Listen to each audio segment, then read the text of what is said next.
Welcome to my channel mysterious platform. Mysterious প্ল্যাটফর্মের আজকের প্রথম গল্প অতৃপ্ত অভিলাষ। সঙ্গে আমি অর্পিতা শুরু করছি আমার নিজের লেখা গল্প অতৃপ্ত অভিলাষ। প্রথমেই বলে রাখি, গল্পটি সম্পূর্ণরূপে প্রাপ্তবয়স্কদের জন্য, তাই কচি কাচাদের এই গল্প থেকে দূরে রাখবেন। কেন আমাকে এইভাবে বিরক্ত করছো? আমি বললাম তো আমি জানি না কিছু, আমি কিছু করিনি। আমার প্রাণ ভিক্ষা দাও আমাকে। তুমি আসলে চাও কি? আজ তোমার জন্য আমি আমার চাকরি, পরিবার সব হারিয়েছি। আমাকে লোকে পাগল মনে করে। যাও, চলে যাও, নাহলে আমি নিজেকে শেষ করে দেব। কেন বিশ্বাস করছো না আমার কথা তুমি? বলছি তো, সে রাতে আমি ছিলাম না, আমি জানি না কিছু। পাগলাগারদের একটি কেবিন থেকে চিৎকার করতে থাকে কমলেশ। কেবিন থেকে চিৎকার শুনে ছুটে আসে ডাক্তার এবং একজন নার্স।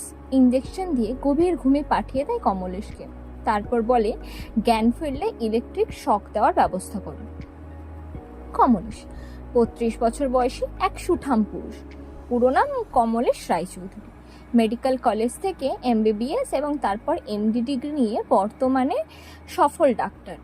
বুঝলে গিন্নি, ছেলের বয়স তো 30 পার হয়ে গেল। এবার একটা সুন্দরী, গৃহকর্মে নিপুণ না হলেও বুদ্ধিমতী এবং বেশ রান্না বান্না জানা মেয়ে নিয়ে আসা ছেলের জন্য দরকার। আর কতদিন?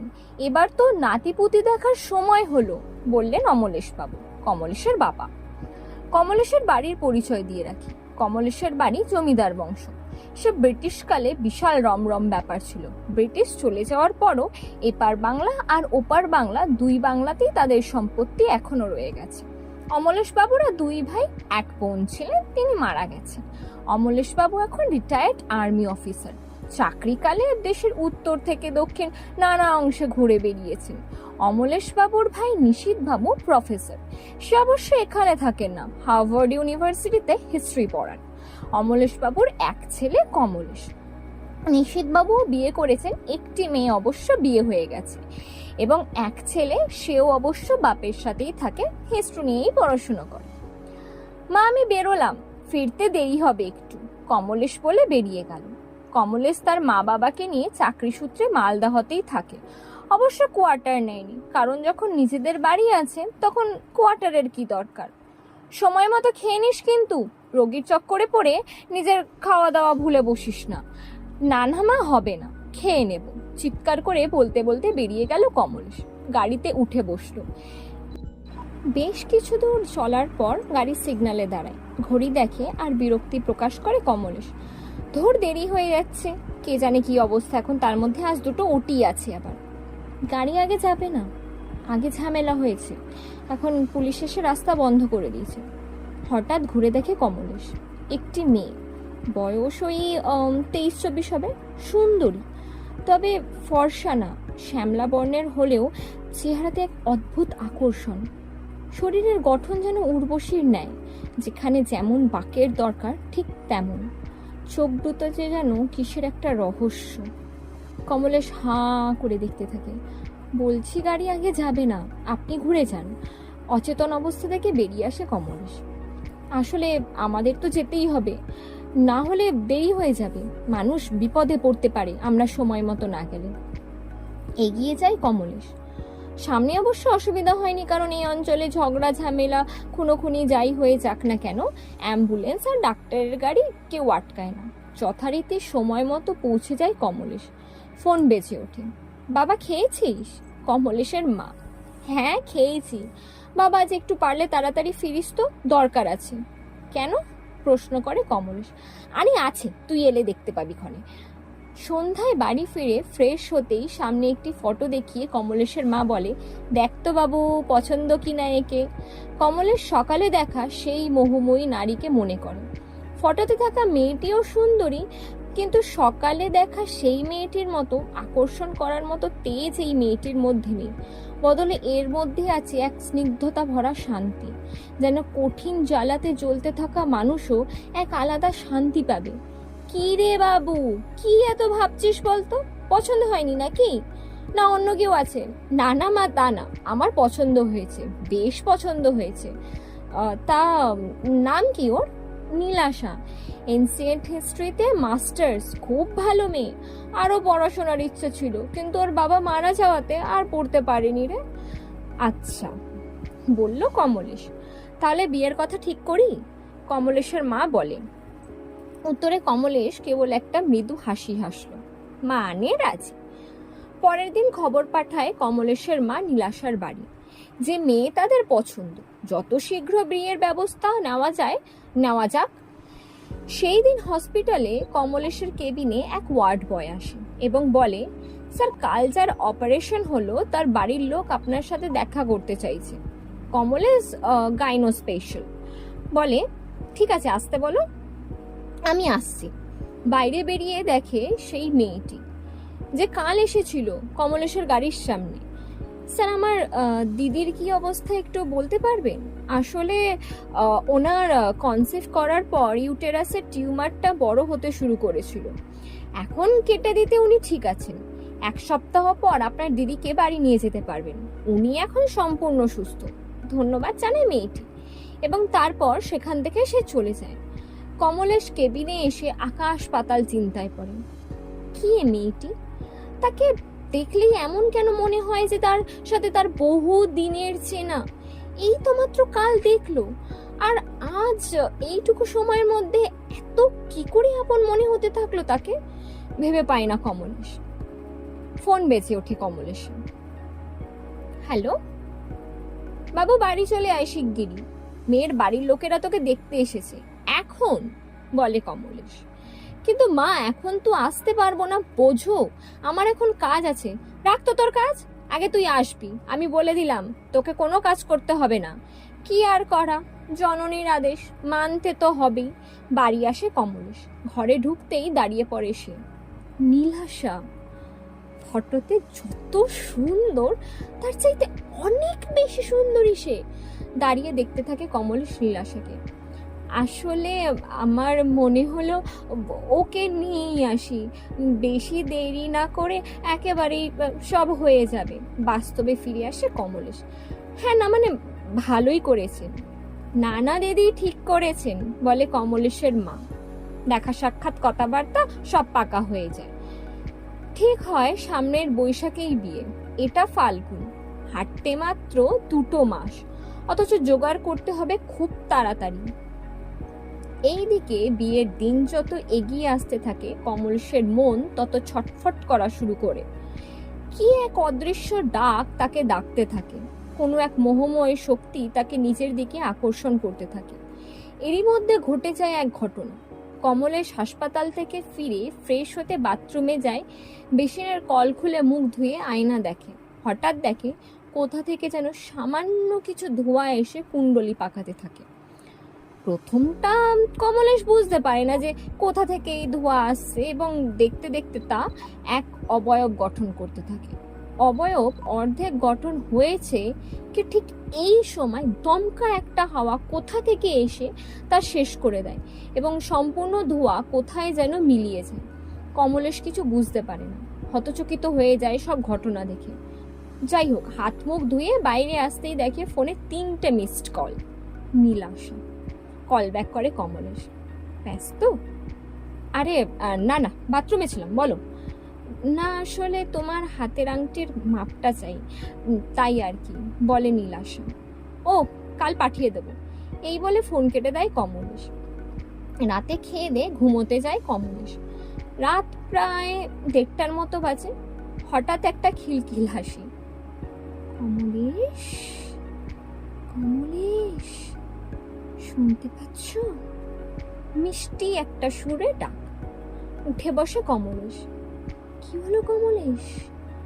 আমি, এই যে এইখানে বাগানে, বেরিয়ে এসো। কমলেশ এবার বিছানা থেকে নেমে আস্তে আস্তে তার ঘরের জানালা দিয়ে বাইরের বাগানের দিকে তাকায়। বাগানে জ্বলতে থাকা আলোতে সে দেখে একজন নারী দাঁড়িয়ে আছে। মুখ বোঝা যায় না। নারীটি হাত দিয়ে ইশারায় বোঝায় যে সে নিচে নেমে এসো। কমলেশ কোনো কথা বলে না, নিচে বাগানের দিকে নেমে যায়। বাগানে একটা আম গাছের তলায় গিয়ে দাঁড়ায় কমলেশ। নারী মূর্তিটি তার থেকে প্রায় 10-12 পা দূরে। ইতিমধ্যে কোথা থেকে যেন অজস্র কুয়াশা এসে জমা হয়েছে। ভেবে অবাক হয় কমলেশ। এই সময় কুয়াশা? আবার সেই সেতারের ন্যায়ের কণ্ঠ, কমলেশ কি এত ভাবছো? অভিসারের সময় যদি প্রেমের পরিবেশ না হয় তবে কি মানায়? তাই তো এই কুয়াশা, বলে নারী মূর্তিটি। এই ধোঁয়া, চারিদিকে এমন শীতল অনুভূতি, তবুও তুমি দূরে কেন কমলেশ? এসো, কাছে এসো। কমলেশ বেশ কিছুটা এগিয়ে যায়, কিন্তু দেখে নারী মূর্তি আরও এগিয়ে গেছে। কমলেশ আবারও 4 পা পাছে এগিয়ে যায়, আবারও নারী মূর্তিটি তার থেকে দূরে চলে যায়। এইবার থমকে দাঁড়ায় কমলেশ। সে যত এগিয়ে যাচ্ছে তত নারী মূর্তি তার থেকে দূরে সরে যাচ্ছে বলে তার মনে হতে থাকে। কমলেশ, তুমি কেবল আমার, কেবলই আমার। আবার সেই সেতারের ন্যায়ের গলার আওয়াজ তার কানে এসে বাঁধে। তুমি কিভাবে অন্য কাউকে বিয়ে করছো কমলেশ? এইবার কমলেশের চেতনা ফিরে আসে। কে কে তুমি? আমি তোমার কিভাবে হলাম? আমি চিনি না তোমায়। সত্যি আমাকে চেনো না? সে কি কমলেশ, তুমি আমাকে ছেড়ে যাবে না বলে বলেছিলে, আর তুমি এখন বলছো আমায় জানো না? এইবার একটি অট্ট হাসি ভেসে আসে কমলেশের কানে। সেই হাসি এইবার তীব্র থেকে তীব্রতর, ক্রমশ তীব্রতম হতে থাকে। কান ফেটে আসে কমলেশের। যাও যাও, চলে যাও বলে ছুটে পালিয়ে আসতে যায় কমলেশ এবং পড়ে যায় মাটিতে। হঠাৎ ঘুম ভেঙে যায় কমলেশের। উঠে বসে বিছানাতে, বোঝে যে সে স্বপ্ন দেখছিল। ঘড়ির দিকে তাকায় সে, ভোর 4টে বাজে। কিছুক্ষণ বসে লম্বা শ্বাস নেয়, তারপর বিছানা থেকে নিচে নেমে দাঁড়ায়। টেবিল থেকে জলের জগটা নিয়ে জল খায় এবং তারপর জানালার দিকে এগিয়ে যায়। জানালা দিয়ে বাইরে বাগানের দিকে তাকায়। কই, কেউ তো নেই। ইতিমধ্যে ভোরের আলো একটু একটু করে ফুটতে শুরু করেছে, আকাশ লাল হচ্ছে। বোঝে যে সে সত্যি স্বপ্ন দেখেছে। আর ঘুম হলো না কমলেশের। বাকি সময় কি যেন একটা চিন্তা করতে করতে কাটিয়ে দিল। সকাল যখন 7টা, তখন কমলেশ বুঝলো তার ঝিম ধরে এসেছে, ফলে বেশিক্ষণ আর চোখ খুলে রাখতে পারল না। অবশেষে ঘুমিয়ে পড়ল। এদিকে যখন সকাল 8:30 বেজে যায় এবং ছেলে তখনও অবধি নিচে না নামায়, কমলেশের মা বসুন্ধরা দেবী দোতলায় ছেলের ঘরে এসে দরজায় টোকা মারতে গিয়ে দেখে দরজা খোলা। বসুন্ধরা দেবী দরজা খুলে ভিতরে প্রবেশ করতে দেখেন যে কমলেশ অকাতরে ঘুমোচ্ছে, কিন্তু জানলার পর্দা সরানো। বসুন্ধরা দেবী বোঝেন না ব্যাপারটা। তারপর বেশ কয়েকবার ডাকাডাকি করে কমলেশকে, কিন্তু ছেলে ঘুম থেকে উঠতে চায় না। কি আর করা, বসুন্ধরা দেবী নিচে চলে আসেন। এসে অমলেশ বাবুকে বলেন, বুঝলে বাবু তো এখনো ঘুমোয়, এত দেরি তো করে না। অমলেশ বাবু যেন জীবের ডগায় উত্তর নিয়ে বসেই ছিলেন। আরে গিন্নি, তুমিও না? সত্যি ছেলের বিয়ে ঠিক হয়েছে, দেখো গিয়ে। সারা রাত হবু বউয়ের সাথে কথা বলে কাটিয়ে দিয়েছে, আর সকালে ঘুমোতে গেছে। সেকালে আমাদের কাছে মোবাইল না থাকলেও মনে নেই কেমন করে তুমি আমাকে চিঠি দিতে বিয়ের পাকা কথা হওয়ার পরে। এই বলে হো হো করে হেসে ওঠেন অমলেশবাবু। বসুন্ধরা দেবী মুখ ফুলিয়ে চলে যান। আরে গিন্নি, কি হলো? এই রেগে গেলে এই সামান্যটুকুতেই?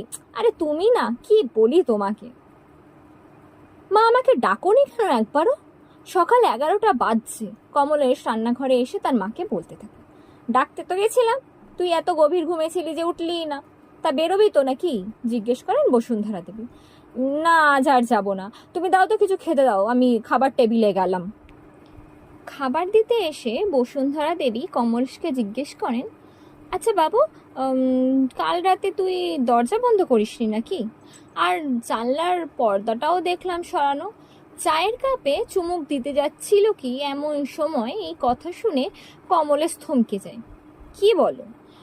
কমলেশের এবার রাতে দেখা সেই স্বপ্নর কথা মনে পড়ে, কিন্তু মাকে সে কিছুই জানায় না, কারণ তার মনে হলো সে বোধহয় ঘুমের মধ্যেই এইসব করেছে। কিন্তু আবার মনে ভাবতে থাকে যে সে আবার এই অদ্ভুত রোগের শিকার কবে হলো। বড় বাজে ব্যাপার। এই রোগের যত শীঘ্রই উপাচার করতে হবে। কি রে বাবু? হ্যাঁ হ্যাঁ, ও বুঝেছি, নীলাশা ফোন করেছিল। না, তোর বাবা ঠিকই বলেছে। ঠিক আছে। ফোন বেজে ওঠে কমলেশের। Hello, good morning. নীলাশার ফোন। বাবা, খুব ব্যস্ত মনে হচ্ছে ডাক্তারবাবু।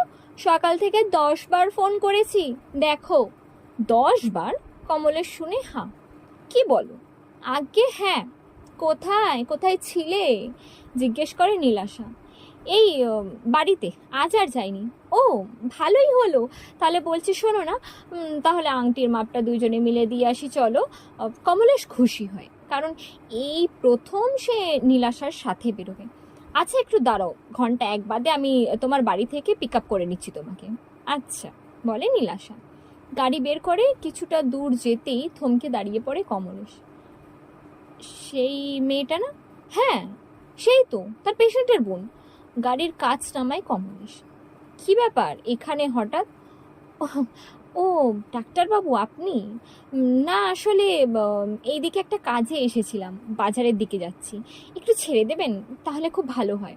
কমলেশ কোনো কথা বলতে পারে না, কারণ ওই যে কি যেন একটা আকর্ষণ আছে মেয়েটার মধ্যে, ওর ওই শরীরের বাঁকগুলো কমলেশকে কেমন যেন নিশাময় করে তোলে। কমলেশ নিজে একজন ডাক্তার, বহু নারী শরীর সে দেখেছে, কখনো সম্পূর্ণ পোশাকে, আবার কখনো অর্ধনগ্ন অবস্থায়, কিন্তু এই মেয়েটির চেহারা যেন তাকে কেমন একটা মোহগ্রস্ত করে তোলে। কি হলো, চলুন, কি এত ভাবছেন? হ্যাঁ, না এই তো যাচ্ছি। এই প্রথম সে তাকে পাশ থেকে পর্যবেক্ষণ করলো। অতীব সুন্দর এক ঘ্রাণ তার সেই শরীর থেকে বেরিয়ে আসছে, শাহী চন্দনের গন্ধ। এ গন্ধ রাজ পরিবারের লোকজন, বিশেষ করে রাজমহিলারা ব্যবহার করতেন। কমলেশ্বর মনে পড়ে তার বাবা তাকে একবার বলেছিল যে সে সময় বিশেষ দিনে যখন প্রেমালা বা মধুনিশি পালন করত কোনো অভিজাত নারী, এই ধরনের সুবাস গায়ে মাখত। কি হলো, চলুন। ও হ্যাঁ, আপনি সিট বেল্টটা বেঁধে নিন। হ্যাঁ। গাড়ি স্টার্ট দেয় কমলেশ। ফোন বেজে ওঠে ইতিমধ্যে। কমলেশ, তোমার কি আসতে আরও দেরি হবে? না না, এসে গেছি, আর আর 15 মিনিট। আচ্ছা, বলে ফোন কেটে দেয় নীলাশা। নিন, এসে গেছি, কমলেশ বলে। ধন্যবাদ জানায় মেয়েটি। এই সময় দরজা খুলে নামতে যাবে কমলেশ জিজ্ঞেস করে, আচ্ছা আপনার নামটা তো বললেন না? মেয়েটি ঘুরে তাকায় এবং একটা ঠোঁটের কোণে আলতো হাসি নিয়ে মেয়েটি বলে, মৈত্রা, বলে নেমে যায়। কমলেশ নীলাশার বাড়ির সামনে গিয়ে দেখে নীলাশা গেটে দাঁড়িয়ে অপেক্ষা করছে। গাড়িতে উঠে বসে কমলেশ। তারপর নীলাশা কমলেশের দিকে তাকায়। কমলেশ বলে, সরি, একটু লেট হয়ে গেল, চলো যাওয়া যাক। বেশ খানিকক্ষণ বাদে তারা স্যাঁকড়ার দোকানে পৌঁছায়। নীলাশা আংটির মাপ দেওয়ার জন্য কমলেশের আঙুল দেখায় এবং দোকানের কর্মচারী মাপ নেয়। এই সময় ঘটে এক কাণ্ড। কমলেশের অনামিকা আঙুলের মাপ কোনো মাপেই ঠিক যায় না, ছোট মাপও না, বড় মাপও না। ব্যাপার কি? নীলাশা বলে, কমলেশ তোমার অন্য আঙুলগুলো দেখি। কমলেশ দেখায়। না, সে আঙুলের আংটির মাপ বেশ ভালোই হচ্ছে, তবে অনামিকা আঙুলই কেন হচ্ছে না? এবার দোকানদার বলে, দাদা এক কাজ করুন, আপনি আপনার মধ্যমা আঙুলই দিন, ওই মাপের বানিয়ে দিচ্ছি। কমলেশ এবার তাই করে। মাপ দিয়ে বেরিয়ে এসে নীলাশা বলে, কমল তুমি তবে বাড়ি যাও। কমলেশ নীলাশাকে ছেড়ে বাড়ি ফিরে আসে।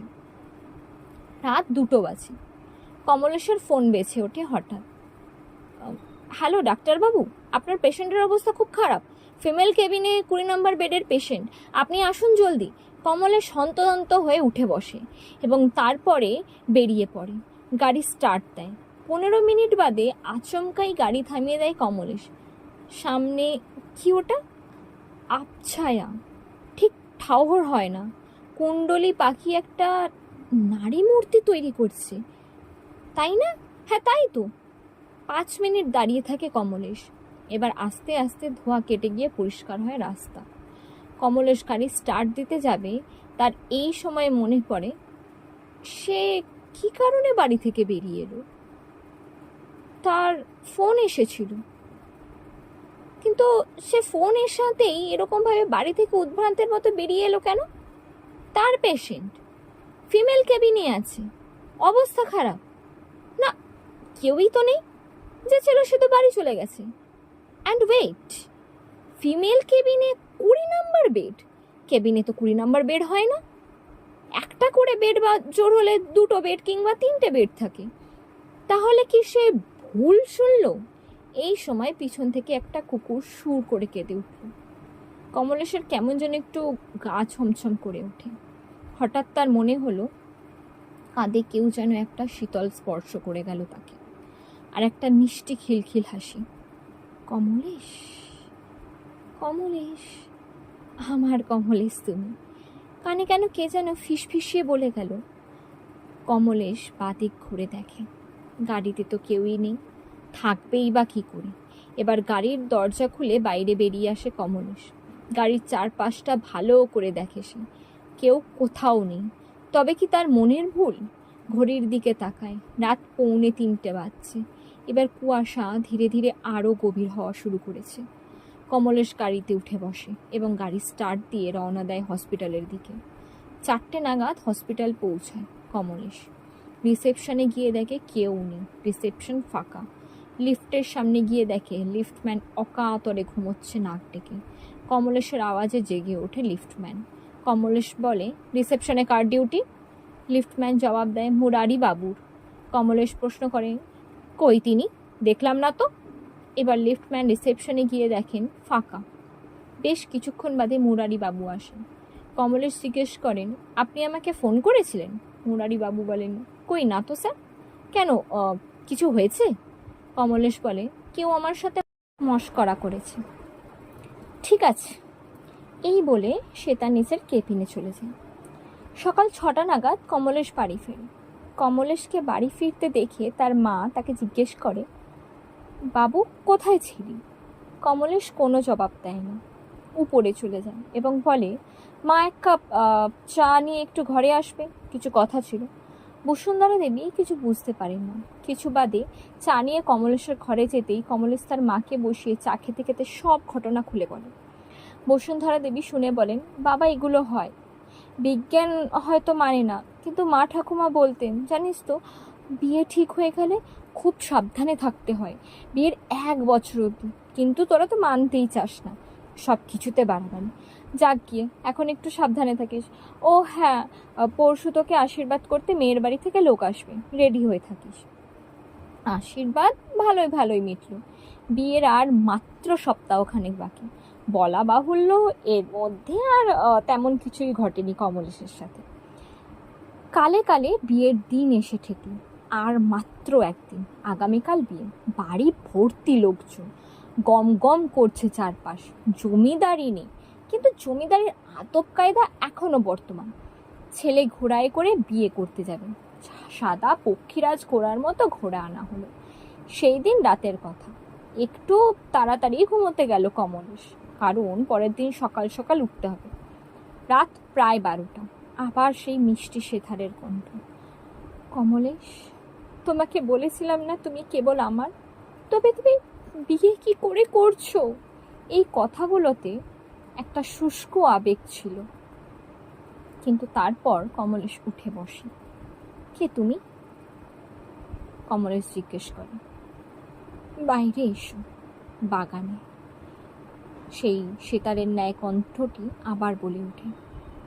কমলেশ আবার তার জানলা দিয়ে দেখে সেই এক দৃশ্য। সেই আম গাছের তলায় কোনো এক নারী মূর্তি দাঁড়িয়ে, মুখ দেখা যায় না। কমলেশ আবার আগের মতো নিচে নেমে যায়। গরম পড়েছে, কিন্তু আম গাছের নিচে যেন ঘন কুয়াশা জমাট বেঁধে আছে। কে তুমি? কাছে গিয়ে প্রশ্ন করে কমলেশ। পাল্টা প্রশ্ন আসে, তুমি বিয়ে করছো? কিভাবে? একটা চাপা উত্তেজনার সঙ্গে রাগ মেশানো কণ্ঠে প্রশ্নটি আসে। আমি তোমার প্রথম স্ত্রী কমলেশ। আমি তোমার অপেক্ষায় এত কাল বসে আছি, আর তুমি অন্য কাউকে বিয়ে করছো? এই কী সব বলছো? পাগল নাকি তুমি? কে তুমি? আর মুখটাই বা দেখাচ্ছ না কেন? কমলেশ প্রশ্ন করে। আমার মুখ দেখতে চাও? তো তাড়াতাড়ি ভুলে গেলে আমাকে কমলেশ। এবার কমলেশ রাগ প্রকাশ করে। তুমি কিন্তু এবার আমার ধৈর্যের বাঁধ ভেঙে দিচ্ছ। এবার নারী মূর্তিটি তার অর্ধেক রূপ প্রকাশ করে। পরনে রাজকীয় সাজ, গায়ে একটা চেনা চেনা গন্ধ, একটা চেনা সুবাস, যা এর আগেও কমলেশ পেয়েছে, কিন্তু মনে পড়ছে না কোথায় সেই সুবাস পেয়েছে। এবার নারী মূর্তিটি সম্পূর্ণরূপে ঘুরে দাঁড়ায়। কমলেশ দেখে গা ভর্তি গহনা, কিন্তু মুখ ঢাকা, ঘোমটার আলো। ঘোমটা সরাও, বলে কমলেশ। কি হলো, সরাও বলছি, কানে কথা যাচ্ছে না? জোরে একটা চিৎকার দেয় কমলেশ। ইতিমধ্যে কমলেশ তার গায়ে একটা হাতের স্পর্শ অনুভব করে এবং স্পর্শ অনুভব করতেই পিছনে ঘুরে তাকাতেই দেখে রক্তিম, তার দিদির বর। আরে শালা বাবু, এখানে কি করছো? ও তুমি? আরে দেখো না, এই পাগল মহিলা বলছে আমি নাকি ওকে বিয়ে করেছি। কই, কোন মহিলা? কেউই তো নেই। কমলেশ পিছনে ঘুরে দেখে সত্যিই কেউ নেই। এবার রক্তিম বাবু বলেন, বুঝলে শালা বাবু, বিয়ের আগে এমন একটু আধটু অনেক ঘটনাই ঘটে। বলে হো হো করে হেসে ওঠে। নাও চলো চলো, ঘুমাবে চলো, কাল আবার ভোর ভোর উঠতে হবে। কমলেশ আর রক্তিম দুজনেই চলেছে। কমলেশ ঘরে গিয়ে জানলা দিয়ে আবার বাইরে দেখে। এবার তার গায়ে কাটা দেয় সেই নারী। কমলেশ জানলা বন্ধ করে দেয়। পরের দিন সমস্ত কাজ ঠিকমতোই হলো। সন্ধেবেলা বিয়ে করতে বেরোয় কমলেশ। এই সময় ঘটে এক দুর্ঘটনা। বেশ কিছু দূর চলার পর ঘোড়ার পাগলামি শুরু হয় এবং কমলেশ নিচে পড়ে যায়।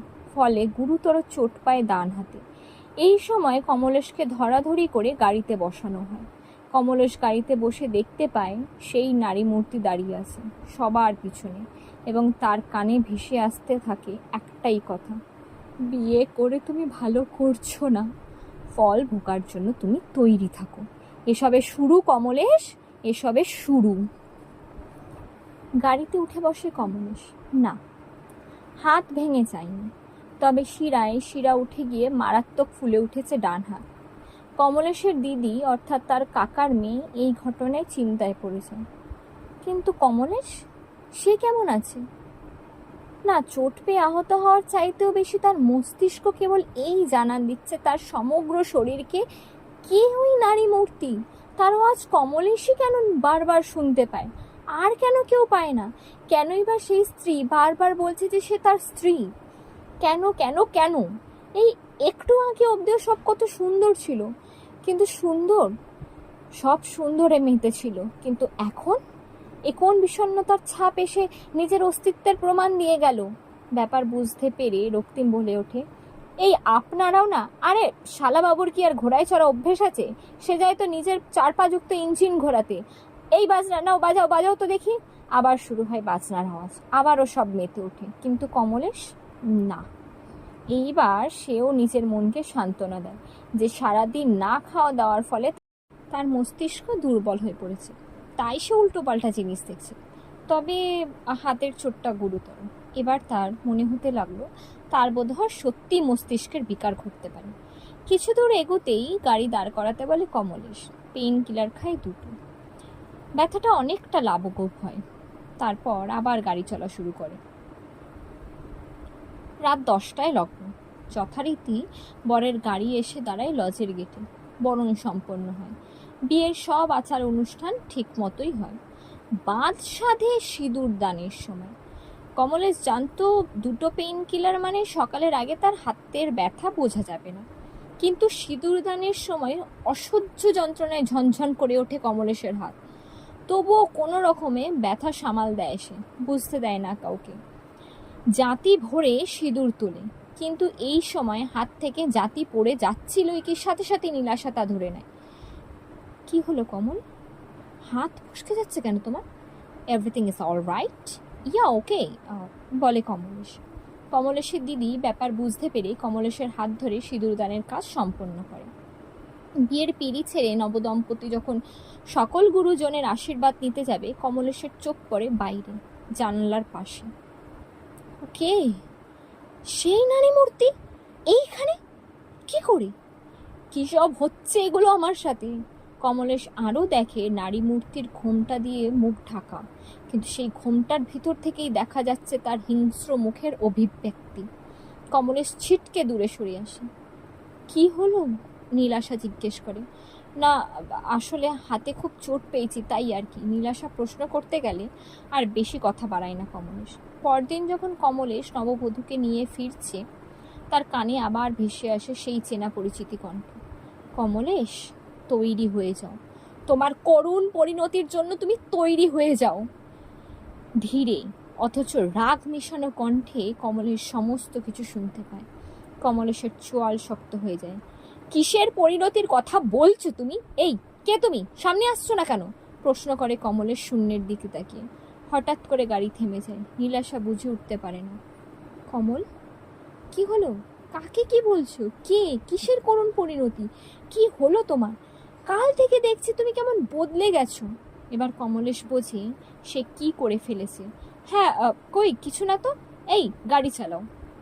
রক্তিম আবার গাড়ি চালানো শুরু করে। যথারীতি বাড়ি পৌঁছে সমস্ত নিয়মকানুন সারা হয়। কাল রাত্রে স্বামী স্ত্রী একে অপরের মুখ দেখবে না। কমলেশের ঘরেই শোয় নীলাশা, নিচে কমলেশ রক্তিমের সাথে। মাঝরাত, গভীর ঘুমে সব। হঠাৎ দরজায় টোকা। একটা, দুটো, তিনটে। কে? কমল? আমি? ফিসফিস করে বলে নীলাশা। নীল, তুমি? বাইরে এসো কমল। কেউ নেই, ঘুমিয়ে পড়েছে সব। কমলেশ বাইরে আসতে চায় না। আরে কি পাগলামো করছো কমলেশ? জানো না আগামীকাল হয়ে গেছে? ঘড়ি দেখো, রাত 1টা, মানে 12টা বেজে গেছে। কমলেশ মনে ভাবে সত্যিই তো তাই। দাঁড়াও আসছি। খাটের থেকে আলতোভাবে নামে কমলেশ। দরজা খুলে দেখে নীলাশা বাইরে দাঁড়িয়ে আছে। অপূর্ব মোহময়ী লাগছে তাকে দেখতে। ওহ, সে কি রূপ! পরনে শাড়ি, তবে মশারির নেটও এর থেকে অনেক মোটা। অঙ্গের ঢেউ যেন পাগল করে তুলেছে কমলেশকে। কি হলো? বউ আমি তোমার, হাঁ করে কি দেখছো? চলো। কোথায়? প্রশ্ন করে কমলেশ। এবার নীলাশা কাছে এসে উত্তর দেয়, ঠোঁটের ওপর আঙুল রেখে, ঠিক এতটা কাছে যতটা কাছে বায়ু না পারাপার করতে পারে। তারপর নিচের ঠোঁট কানের কাছে নিয়ে গিয়ে বলে, নীলাশার গরম শ্বাস কমলেশের কানের ওপর পড়তে থাকে। কমল? মোহাচ্ছন্ন হয়ে জবাব দেয় কমলেশ। কি? এসো, এসো আমার সাথে। আলতো করে চুম্বন করে কমলেশের কানে। এসো কমল। কমল সেই চেনা পরিচিত রাত চন্দনের গন্ধ পায়। তবে এ গন্ধে মিশে আছে আজ বন্যতা, মিশেছে মৃগনাভির সৌরভ। নীল, তুমি যেখানে নিয়ে যেতে চাও আমি রাজি। কোথায় যাবে চলো? হেসে জবাব দেয় নীলাশা। তাই? যদি বলি আমার সাথে আমার রাজ্যে চলো, কেবল তুমি, আমি আর আমি, কোনো অন্য মানুষ নেই, থাকবে শুধু প্রেম আর ভালোবাসা। আমি রাজি নীল, চলো। নীলাশা আগে চলে, পিছন পিছন চলে কমলেশ। গেট পেরিয়ে বাগান, বাগান পেরিয়ে সদর দরজা, এবং সদর দরজা পেরোতে যাবেই পিছন থেকে সজোরে একটা ধাক্কা অনুভব করলো কমলেশ। এই কানে খাটো, কোথায় যাচ্ছিস মুখ পোড়া? চেতনা ফিরে আসে কমলেশের। দিদি তুই এখানে? রাখ তুই এখানে। তুই বলতে এখানে তুই কি করছিস? কমলেশের দিদি জিজ্ঞেস করে কমলেশকে। ওই তো নীল ডাকলো। নীলাশা? মাথা গেছে নাকি তোর ভাই? নীলাশা তো ঘরে ঘুমোচ্ছে, আমি তো আছি ওর সাথে। তোর কি হয়েছে রে? হ্যাঁ, মানে আজ কাল রাত্রি আর নীলাশা এসে আজ তোকে এই রাত বিরেতে বাইরে নিয়ে যাবে? ও পাগল না ওর মাথা খারাপ? আরে বিশ্বাস কর দিদি, নীল আমাকে ডেকে আনলো। কমলেশ বলে। ও তাই? চল। হাত ধরে টানতে টানতে নিয়ে কমলেশের দিদি কমলেশকে নিয়ে যায় নীলাশার কাছে। দূর থেকে দেখায় শ্বেতা, দেখ ওই যে ঘুমোচ্ছে তোর বউ, আর সে নাকি তোকে ডেকে বাইরে নিয়ে গেল। কি না কি প্রেম! যা ঘুমা। কমলেশ উল্টো পায়ে সিঁড়ি দিয়ে নেমে যায়। ঘরে গিয়ে চিন্তায় পড়ে, কি করে সম্ভব এটা? যদি নীলাশা ঘুমোয় তাহলে ও কে ছিল? স্বপ্ন? স্বপ্নের ঘরে আবার হেঁটে বাইরে বেরিয়ে গেল? আবার ভাবে কমলেশ। এবার তার এই রোগের ব্যবস্থা নিতেই হবে। চোখ বোঝে কমলেশ। এই সময় ঘরের ডিম লাইটে সে হালকা দেখে তার মাথার পাশে কোনো একজন নারী দাঁড়িয়ে আছে।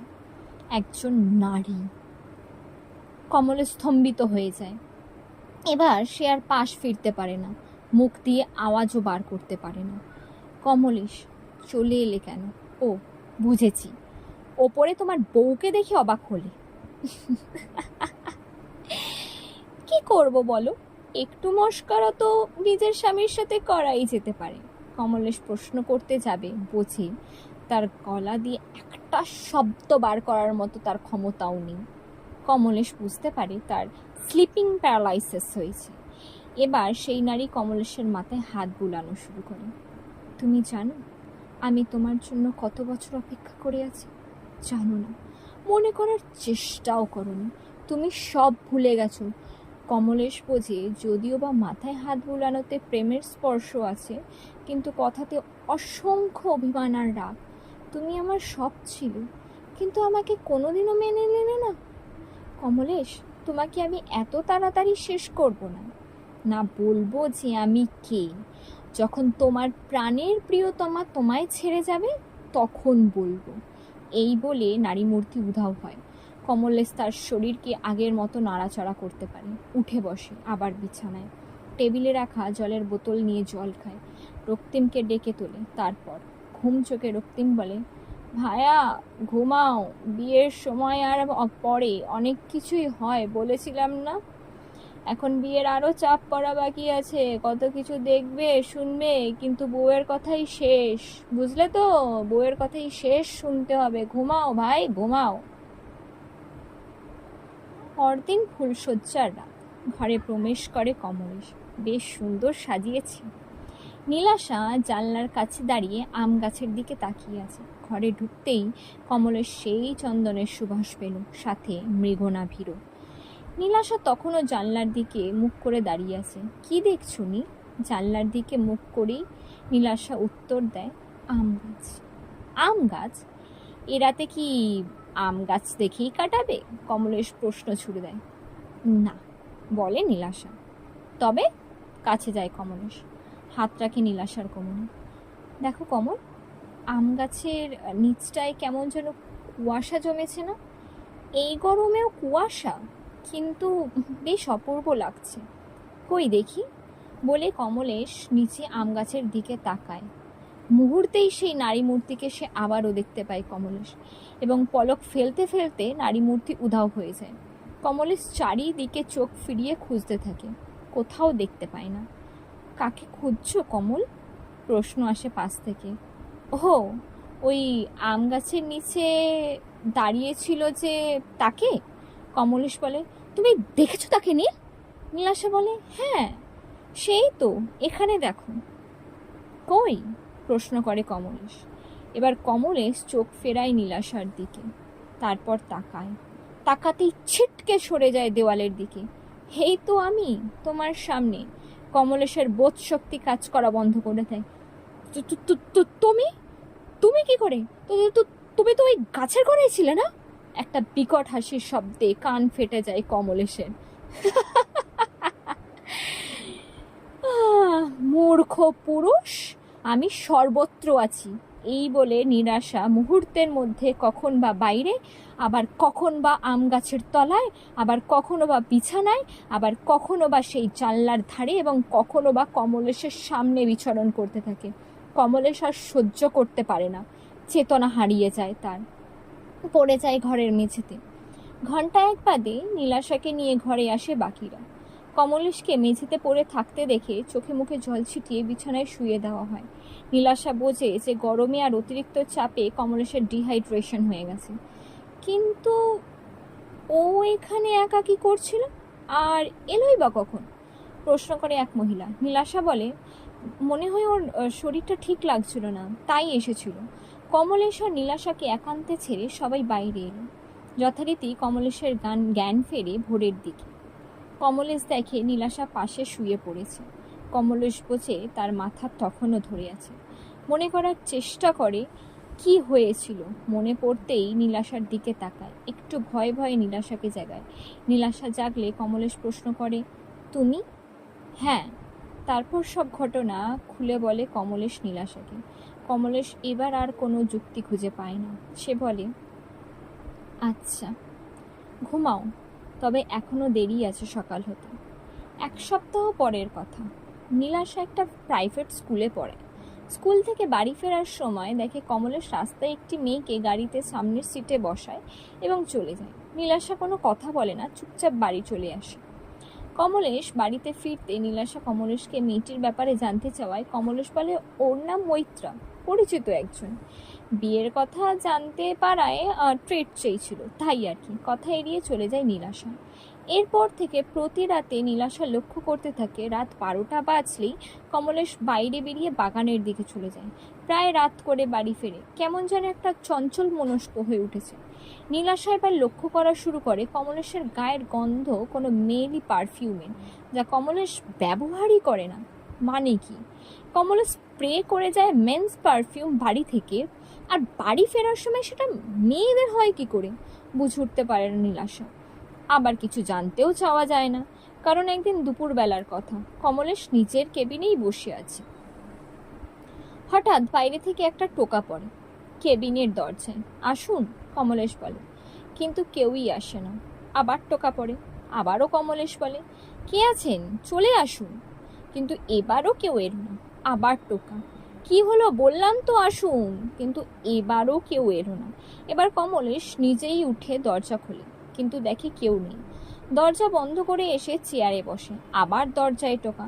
এবার কমলেশ বোঝে যে টোকাটা তার কেবিনের দরজা থেকে না, বরং তার কেবিনের ভেতরে থাকা বাথরুম থেকে আসছে। কমলেশের কপালে ঘামের বিন্দু জমা হতে থাকে। এগিয়ে যায় কমলেশ, বাথরুমের দিকে আলতো করে দরজা খুলে ভিতরে দেখে, না, কেউই তো নেই। তাহলে টোকা মারছিল কে? দরজাটা বন্ধ করে পিছনে ঘুরেই ভয়ে সিটিয়ে যায় কমলেশ। সেই ঘোমটা দেওয়া নারী একেবারে কমলেশের সামনে দাঁড়িয়েছে। এই প্রথম সে এত কাছ থেকে সেই নারীকে দেখছে। সে রাতে এত কাছে ছিল না, তাই পর্যবেক্ষণ করতে পারেনি কমলেশ।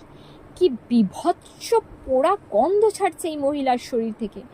জ্যান্ত মানুষকে পুড়িয়ে মারলে চামড়া মাংস পুড়লে যে গন্ধ, সেই গন্ধ। গা গুলিয়ে ওঠে এক নিমেষে কমলেশের। এমবিবিএস পড়ার সময় এত পোস্টমর্টেম হতে দেখেছে, সে এত এত অস্থিমজ্জার পচনের গন্ধ সে পেয়েছে, কিন্তু এমন কোনোদিনও হয়নি। এ তো বিভৎস সেই গন্ধ। এবার সব কিছুর অবসান করে সেই নারী বলে উঠে চাপা উত্তেজনা নিয়ে, তুমি সে রাতে আমার মুখ দেখতে চেয়েছিলে না? কমলেশের গলার স্বর বন্ধ হয়েছে। আবার মহিলাটি বলে ওঠে, নাও দেখো। ঘোমটা ফুলে ফেলে মহিলা। সে কি বিভৎস রূপ তার! মুখ থেকে চামড়া খসে পড়েছে, মুখে মাংস পুড়ে কালো হয়ে গেছে, চোখ একটা পুড়ে গিয়ে ঠিকরে বেরিয়ে বাইরে এসেছে, আর একটা তো নেই। মাথার চুল অর্ধেক পোড়া, কিন্তু দিব্যি হাঁটু অবধি দেখা যাচ্ছে পিছনে। বন্ধ করো, বন্ধ করো, এই রূপ বন্ধ করো, চিৎকার করে কমলেশ। মহিলাটি এবার কমলেশকে জড়িয়ে ধরে, ফলে কমলেশের জামাতে বেশ কয়েকটা চুল লেগে থাকে। কমলেশ বোঝে সে বন্ধন একসাথে প্রায় 10টা অ্যানাকন্ডা সাপের পেঁচিয়ে রাখার সমান। ছাড়ো, আমি শ্বাস দিতে পারছি না, ছাড়ো। এবার কমলেশ বোঝে বন্ধন হালকা হচ্ছে। এক সময় আর কোনো কিছুই অনুভব করতে পারে না কমলেশ। না, কেউ নেই আর, সব কিছু ঠিকঠাক। কমলেশ চারপাশটা ভালো করে দেখে, কেউই নেই। গিয়ে চেয়ারে বসে, তারপর জল খায়। আবার সেই পরিচিত কণ্ঠ, কি ভাবলে কমলেশ, এত সহজে তোমাকে আমি মেরে ফেলবো? না, তোমাকে তিলে তিলে শেষ করব। বাড়ি যাও, তোমার জন্য সেখানে নতুন কিছু অপেক্ষা করে আছে। এই বলে বিকট একটা হাসির শব্দ শুনতে পায় কমলেশ। বাড়ি ফেলে কমলেশ। আজ কমলেশের গা থেকে আবারও একই পারফিউমের গন্ধ পায় নীলাশা। কমলেশ ফ্রেশ হতে যায়। এই সময় কমলেশের জামায় নীলাশা দেখে বেশ কয়েকটা চুল। এত বড় চুল? প্রশ্ন আসে নীলাশার মনে। মনে মনে নিশ্চিত হয় নীলাশা, এ তার চুল না। বুঝতে বাকি থাকে না নীলাশা, এর কমলেশের পরকীয়া চলছে। কে সেই মেয়েটা যাকে গাড়িতে বসিয়েছিল? এবার নীলাশা ঠিক করে নেয়, অনেক হয়েছে চুপ করে থাকা, আর না। বাথরুম থেকে বেরোয় কমলেশ। চুলগুলো কার কমলেশ? কমলেশ আকাশ থেকে পড়ে। চুল? কার চুল? তোমারই হবে। আমার না, এটা আমার মাথার চুল না। আমাকে শিখিও না কমলেশ, আমার মাথার চুল এত বড় না। আর তোমার জামা থেকে পাওয়া সেই অন্য লেডিস পারফিউমের গন্ধ, তোমার প্রতি রাতে বাইরে বেরিয়ে যাওয়া, আমার সাথে কথা না বলা, এগুলোই প্রমাণ করছে। কি কি কি প্রমাণ করছে? তোমার অন্য কারোর সাথে সম্পর্ক। 1 মাস হয়েছে সবে কমল আমাদের বিয়ে, আর আর তুমি ছি! নীল তুমি ভুল ভাবছো। আচ্ছা তাই, তাহলে ঠিকটা তুমি বলো। আটকে যাই কমলেশ। কি বলবেন সেই মহিলার কথা? লোকে পাগল ভাববে তাকে, কারণ একটা ডাক্তার হয়ে এই সব কি হলো বলো। হাহ, ছাড়ো, কি বার বলবে তুমি? কিছু বলার থাকলে তো বলবে। নীল দেখো তুমি ভুল ভাবছো, এইসব কিছুই না, শুধু সত্যিটা বলতে পারবো না। কোনো কথা বলে না নীলাশা, চুপচাপ নিচে চলে যায়।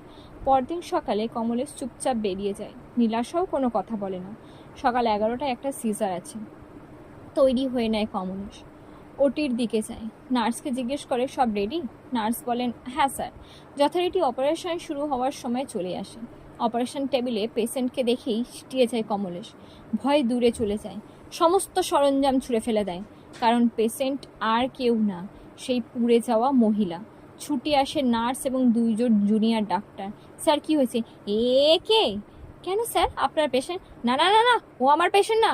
ও ওকে ওকে দেখে বুঝতে পারছো না? একটা 3rd ডিগ্রি বার্ন মহিলা কিভাবে আমার পেশেন্ট হয়? ঘুরে দেখে সবাই, না, কই 3rd ডিগ্রি বার্ন? একজন সুস্থ সুন্দরী 23-24 বছর যুবতী। স্যার কি ভুলভাল বলছেন, দেখুন ভালো করে। কমলেশ এবার অপারেশন টেবিলের দিকে তাকায়, তাকাতেই তার রক্ত জল হয়ে যায়। অজ্ঞান হয়ে যাওয়া সেই পেশেন্ট কিনা উঠে বসেছে, আর সে তো তার পেশেন্ট না, সেই মহিলা।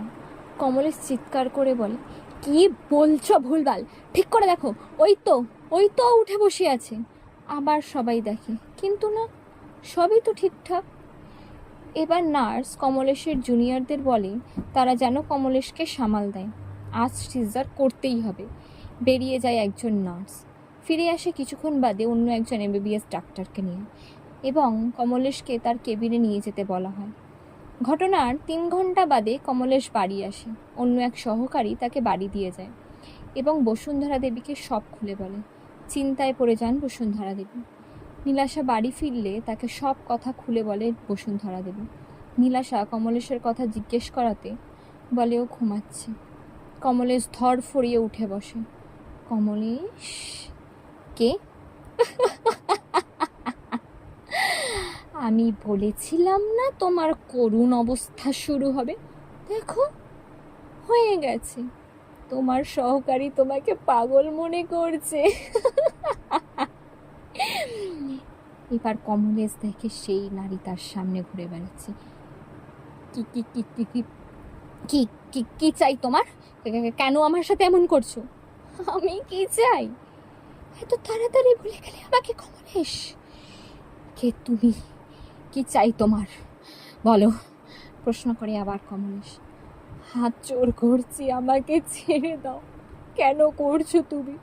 আমার বউ ভাবছে আমি পরকিয়া করছি, সহকারীগণ ভাবছে আমি পাগল হয়ে যাচ্ছি।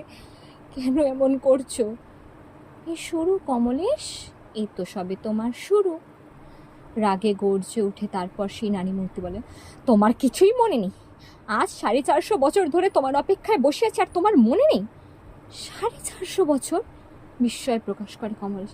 হ্যাঁ হ্যাঁ তাই। ও, তোমার কি করে মনে থাকবে? তুমি তো আর জাতিস্বর নও। আমি দেখাচ্ছি তোমায় কে তুমি আর কে আমি। মা, আমি ওপরে যাচ্ছি, বলে নীলাশা। দাঁড়াও বৌমা, আমিও যাব। দুধের গ্লাস নিয়ে নীলাশা ওপরে ওঠে। পিছনে বসুন্ধরা দেবী। দরজা ভেজানো। দরজা খুলে প্রবেশ করে দেখে দুজনেই অবাক। ঘর অগোছালো, জিনিসপত্র ভেঙে চুরে একসার। কমলেশ! কমলেশ! কমলেশ ঘরের এক কোণে 2 হাঁটুর মাঝে মাথা গুঁজে বসে আছে। কমলেশ, কি করেছো? ঘরের অবস্থা কেন এমন করেছো? এই নাও, দুধটা খেয়ে নাও কমলেশ। এবার কমলেশ মুখ তোলে। নীলাশাকে দেখে তীব্র হুঙ্কার দেয়, তুই আবার এসেছিস? যা যা যা যা, চলে যা। এই এই এই এই তোর এই তোর বিভৎস মুখ সরা, সরা বলছি, সরে যা সরে যা। নীলাশা কিছু বুঝতে পারে না, এগিয়ে যায় আরেকটু কমলেশের দিকে। এই এই এই একদম এগোবি না, একদম না। এই বলে কমলেশের হাতের সামনে পড়ে থাকা একটা ফুলদানি ছুঁড়ে মারে নীলাশার দিকে। সেই ফুলদানির আঘাতে মাথা ফেটে যায় নীলাশা। বাবু, কি করলি তুই? বসুন্ধরা দেবী দৌড়ে আসে, নীলাশাকে ঘর থেকে টেনে নিয়ে নিচে নামিয়ে যায়। কমলেশবাবু দৌড়ে আসেন ঘটনা দেখে। নীলাশার মাথায় চোট বেশ গভীর। আর দেরি না করে তড়িঘড়ি নীলাশাকে নিয়ে মেডিকেল কলেজে চলে যায়। সেলাই পড়ে 8টা। আর না, বাড়ি ফিরে এসে ঠিক করেন অমলেশবাবু, ছেলেকে এবার মেন্টাল হসপিটালে পাঠানোর ব্যবস্থা করা দরকার। শুনে পায়ের তলা থেকে মাটি সরে যায় নীলাশা। বাবা, কি বলছেন আপনি? Mental hospital? হ্যাঁ, ঠিকই বলছি। ওর পাগলামি মাত্রা ছাড়া হচ্ছে। কেন যে বিয়ের কিছুদিন পরই এমন করছে জানি না। আমি আজই যোগাযোগ করব। যত শীঘ্র ওকে ঠিক করে মেন্টাল হসপিটালে পাঠানো দরকার। শেষ হলো গল্পের প্রথম পর্ব, অতৃপ্ত অভিলাষ। দ্বিতীয় পর্ব খুব শীঘ্রই আপলোড করা হবে। লাইক করবেন, শেয়ার করবেন এবং কমেন্ট করে জানাবেন যে কেমন লাগলো গল্পটি আপনাদের। দেখা হচ্ছে পরবর্তী পর্বে। ধন্যবাদ।